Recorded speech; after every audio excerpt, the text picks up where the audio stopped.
നമുക്ക് ഈ കാടകളെ വളർത്തുമ്പോൾ ചെയ്യേണ്ട ഒരു കാര്യമാണ് കാടകൾക്ക് ഡസ്റ്റ് ബാത്ത് കൊടുക്കുക എന്നുള്ള പരിപാടി.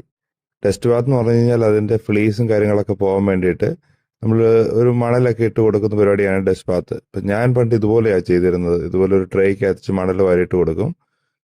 അതിന് പകരം നമ്മളിപ്പോൾ ഒരു ഗ്രീൻ ഹൗസ്, ഒരു ചെറിയ ഗ്രീൻ ഹൗസ് പോലത്തെ സാധനമാണ് ഇത്. ഇങ്ങനെ സീഡൊക്കെ മുളപ്പിക്കാനുള്ള സാധനമാണ് അത്. ജസ്റ്റ് ആയിട്ടൊരു ചെറിയ വിൻഡോ ഇതുപോലെ കട്ട് ചെയ്ത് മാറ്റിയിട്ട് അതിനകത്തേക്ക് മണലിട്ട് കൊടുക്കുമ്പോൾ ഒരു ഗുണം എന്താണെന്ന് വെച്ചാൽ, ഇത് നമ്മൾ ഈ കാടകൾ ഇതെല്ലാം ചെതറിച്ച് കളയും. അപ്പം നമ്മൾ ഇതുപോലെ വാഷ്ഡ് സാൻഡ്, ഇതുപോലെ ഗ്രീൻ ഹൗസ് പോലത്തെ ചെറിയ ബോക്സുകളിൽ ഇട്ട് കൊടുത്തു കഴിയുമ്പോഴത്തേന് ഇവന്മാർ എത്രത്തോളം ചെതറിച്ചാലും ഇത് മുകളിൽ തട്ടി താഴെ തന്നെ കിടക്കും. അതുകൊണ്ട് നമുക്ക് മണലൊട്ടും വേസ്റ്റ് ആകത്തില്ല.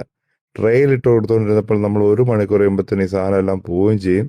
ഇതാണെങ്കിൽ അവർ അകത്ത് കയറി നല്ല അന്തസ്സായിട്ട് ഉപയോഗിച്ച് നല്ല ഹെൽത്തി ആയിട്ടിരിക്കും. ഫ്ലീസും പോവും, നല്ല ആരോഗ്യമായിട്ട് നമുക്ക് കാടകളെ കിട്ടുകയും ചെയ്യും. വളരെ ചിലവ് കുറഞ്ഞ രീതിയിൽ നമ്മൾ ഉണ്ടാക്കിയെടുത്ത സാധനമാണ്. വളരെ എഫക്റ്റീവാണിത്.